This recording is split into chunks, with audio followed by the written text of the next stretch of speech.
বুঝতে পারিনি তাই। ভালোবাসা কি মুখস্থ করা যায় বলো?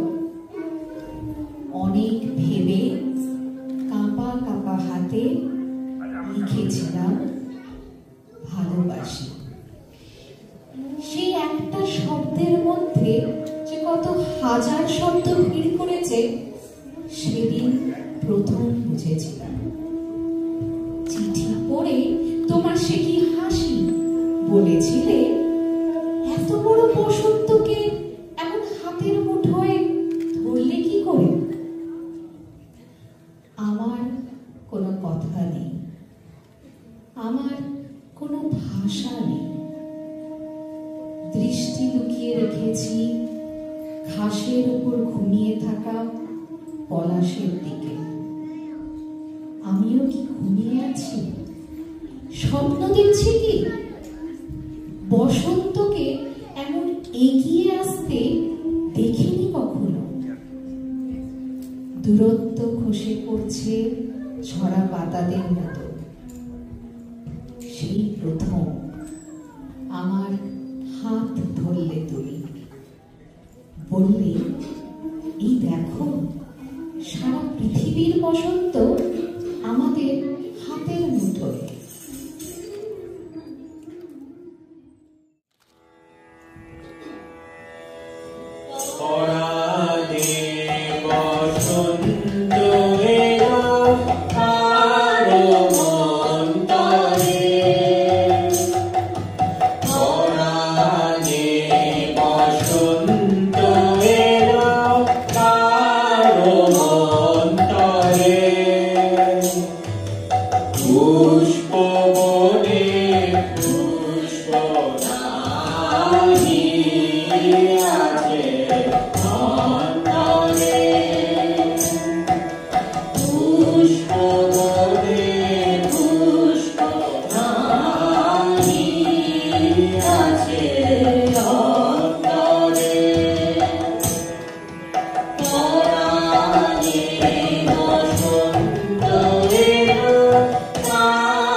পৃথিবী নিজেই আজ মুঠোর মধ্যে।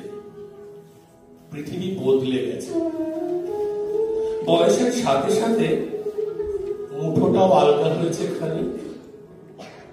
শুধু ওই বসন্ত একই রকম আছে। যাবতীয় ব্যস্ততার ধূসরতার মাঝে দারুণ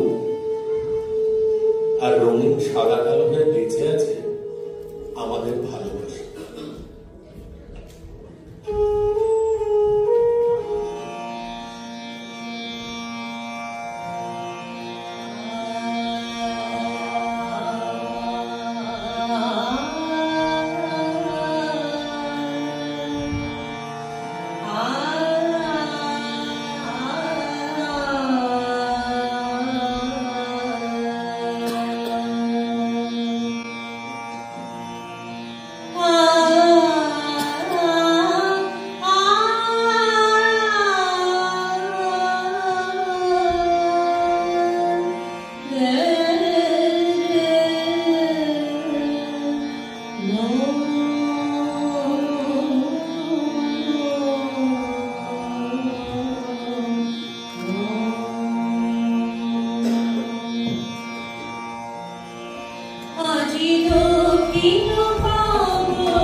প্রথম দিনের মতো খসে পড়ে দূরত্বরা।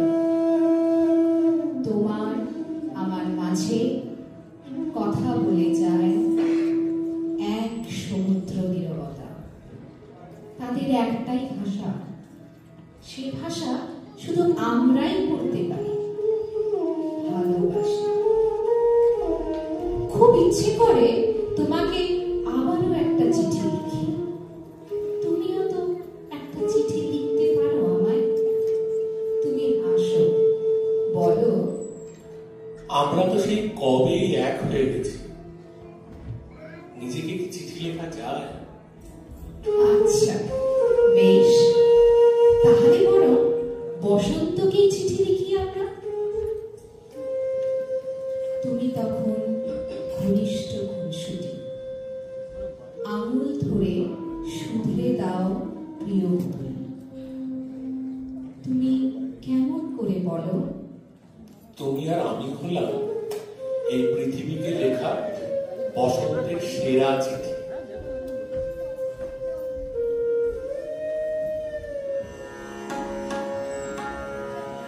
প্রিয় যাই যাই বলো না, প্রিয় যাই যাই বলো না, আরে বলো না, চলো না, না না না, প্রিয় যাই যাই বলো না, প্রিয় যাই যাই বলো না, আজ